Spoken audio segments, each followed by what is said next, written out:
ಜಂಟಿ ಕಾರ್ಯಾಚರಣೆಯಲ್ಲಿ Israel ಅಮೆರಿಕದಿಂದ Iran ಮೇಲೆ ದಾಳಿ. ಇರಾನ್ನೊಂದಿಗೆ ಮಾತುಕತೆ ವಿಫಲ, ಮುಖಾಮುಖಿ ಸಂಘರ್ಷದ ಆತಂಕ. ಅಮೆರಿಕ ಇಸ್ರೇಲ್ ದಾಳಿಗೆ ತೀವ್ರ ಪ್ರತಿದಾಳಿಯ ಎಚ್ಚರಿಕೆ ನೀಡಿದ ಇರಾನ್ ಮೇಲೆ ದಾಳಿ ನಡೆಯುತ್ತಿದ್ದಂತೆ ತನ್ನ ವಾಯು ಪ್ರದೇಶ ಮುಚ್ಚಿದ ಇರಾಕ್.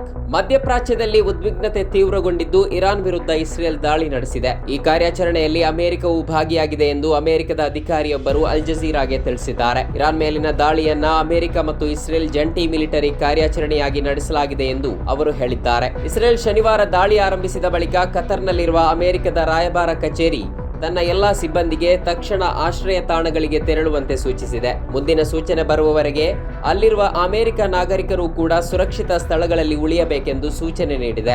ಇರಾನ್ನೊಂದಿಗೆ ಸಂಘರ್ಷವನ್ನ ತಪ್ಪಿಸಲು ಹಲವಾರು ಸುತ್ತಿನ ಮಾತುಕತೆಗಳು ನಡೆದಿದ್ದವು. ಕೊನೆಯ ಸುತ್ತು ಕೇವಲ 2 ದಿನಗಳ ಹಿಂದೆ ನಡೆದಿತ್ತು. ಅಮೆರಿಕ ಮತ್ತು ಇರಾನ್ ನಡುವಿನ ಪರೋಕ್ಷ ಮಾತುಕತೆಗಳಲ್ಲಿ ಪ್ರಮುಖ ಸಮಾಲೋಚಕರಾಗಿದ್ದ ಒಮಾನಿನ ವಿದೇಶಾಂಗ ಸಚಿವರು ಕಳೆದ 12 ಗಂಟೆಗಳಲ್ಲಿ ವಾಷಿಂಗ್ಟನ್ಗೆ ತೆರಳಿ ಅಮೆರಿಕದ ಉಪಾಧ್ಯಕ್ಷ ಜೆಡಿ ವ್ಯಾನ್ಸ್ ಅವರನ್ನ ಭೇಟಿಯಾಗಿ ಘರ್ಷಣೆ ತಪ್ಪಿಸುವ ಪ್ರಯತ್ನ ನಡೆಸಿದ್ದರು ಎಂದು ತಿಳಿದು ಬಂದಿದೆ. ಆದರೆ ಇಸ್ರೇಲ್ ಮತ್ತು ಅಮೆರಿಕ ಕಳೆದ 24 ಗಂಟೆಗಳಲ್ಲಿ ಮಾತುಕತೆಗೆ ಯಾವುದೇ ಮಾರ್ಗವಿಲ್ಲ ಎಂಬ ನಿರ್ಧಾರಕ್ಕೆ ಬಂದಿವೆ ಎಂದು ಇಸ್ರೇಲ್ ಭದ್ರತಾ ಮೂಲಗಳು ತಿಳಿಸಿವೆ. ಇರಾನ್ ಮೇಲಿನ ದಾಳಿ ಅಮೆರಿಕದ ಅನುಮೋದನೆ ಇಲ್ಲದೆ ನಡೆದಿರುವ ಸಾಧ್ಯತೆ ಕಡಿಮೆ ಎಂಬ ವಿಶ್ಲೇಷಣೆಗಳು ಕೇಳಿಬರುತ್ತಿವೆ.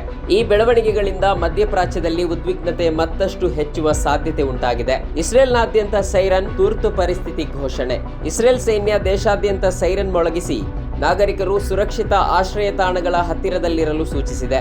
ಟೆಲಿಗ್ರಾಮ್ ಮೂಲಕ ನೀಡಿದ ಪ್ರಕಟಣೆಯಲ್ಲಿ ಇಸ್ರೇಲ್ ಕಡೆಗೆ ಕ್ಷಿಪಣಿಗಳನ್ನು ಹಾರಿಸುವ ಸಾಧ್ಯತೆ ಇರೋದ್ರಿಂದ ಸಾರ್ವಜನಿಕರಿಗೆ ಮುನ್ನೆಚ್ಚರಿಕೆ ನೀಡಲಾಗಿದೆ ಎಂದು ತಿಳಿಸಲಾಗಿದೆ. ಪ್ರತ್ಯೇಕ ಹೇಳಿಕೆಯಲ್ಲಿ ದೇಶದ ಎಲ್ಲಾ ಪ್ರದೇಶಗಳನ್ನು ತುರ್ತು ಪರಿಸ್ಥಿತಿ ಹಂತಕ್ಕೆ ಇಳಿಸಲಾಗುವುದು ಎಂದು ತಿಳಿಸಲಾಗಿದೆ.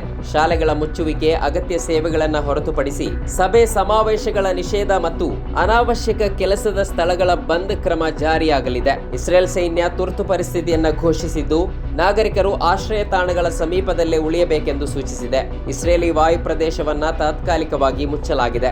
ಟೆಹರಾನ್ನ ಪಶ್ಚಿಮ ಭಾಗದಲ್ಲಿ 2 ಬಾರಿ ಸ್ಫೋಟಗಳು ಕೇಳಿ ಬಂದಿರುವುದಾಗಿ ವರದಿಯಾಗಿದೆ. ಯೂನಿವರ್ಸಿಟಿ ಸ್ಟ್ರೀಟ್ ಮತ್ತು ಜೋಮ್ಹೌರಿ ಪ್ರದೇಶಗಳನ್ನ ಹಲವು ಕ್ಷಿಪಣಿಗಳು ಗುರಿಯಾಗಿಸಿ ದಾಳಿ ಮಾಡಿವೆ ಎಂದು ಫಾರ್ಸ್ ಸುದ್ದಿ ಸಂಸ್ಥೆ ತಿಳಿಸಿದೆ.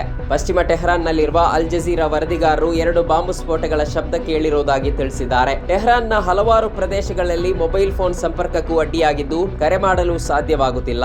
ಇಂಟರ್ನೆಟ್ ಸೇವೆಗಳಿಗೂ ವ್ಯತ್ಯಯ ಉಂಟಾಗುವ ಸಾಧ್ಯತೆ ಇದೆ ಎಂದು ಮಾಹಿತಿ ಲಭ್ಯವಾಗಿದೆ. ಅಮೆರಿಕ ಇಸ್ರೇಲ್ ದಾಳಿಗಳಿಗೆ ಪ್ರತಿಕ್ರಿಯೆ ನೀಡಲು ಟೆಹರಾನ್ ಸಿದ್ಧತೆ ನಡೆಸುತ್ತಿದೆ. ಪ್ರತಿ ದಾಳಿಗಳು ಹೀನಾಯವಾಗಿರಲಿದೆ ಎಂದು ಇರಾನ್ ಅಧಿಕಾರಿಯೊಬ್ಬರು ರಾಯ್ಟರ್ಸ್ ಸುದ್ದಿ ಸಂಸ್ಥೆಗೆ ತಿಳಿಸಿದ್ದಾರೆ.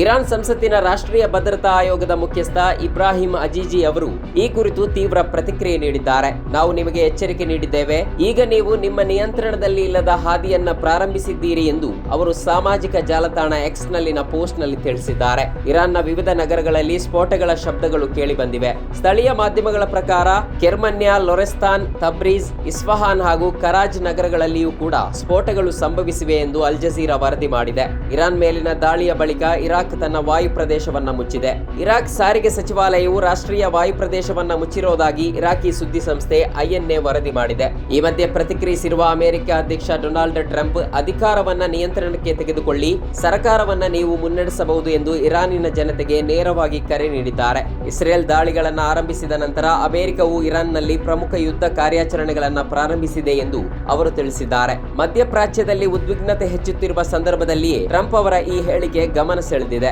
ಇರಾನ್ ಮೇಲಿನ ದಾಳಿಗಳನ್ನ ಸರಿಯಾದ ದಿಕ್ಕಿನಲ್ಲಿನ ಕಾರ್ಯಾಚರಣೆ ಎಂದು ವಿವರಿಸಿದ ಟ್ರಂಪ್, ಅಮೆರಿಕವನ್ನ ತಲುಪುವ ಸಾಮರ್ಥ್ಯ ಹೊಂದಿರುವ ಪರಮಾಣು ಶಸ್ತ್ರಾಸ್ತ್ರಗಳು ಹಾಗೂ ಕ್ಷಿಪಣಿ ವ್ಯವಸ್ಥೆಗಳನ್ನ ಇರಾನ್ ಅಭಿವೃದ್ಧಿಪಡಿಸುತ್ತಿರುವ ಹಿನ್ನೆಲೆಯಲ್ಲಿ ಈ ಕ್ರಮ ಅನಿವಾರ್ಯವಾಗಿದೆ ಎಂದು ಹೇಳಿದ್ದಾರೆ.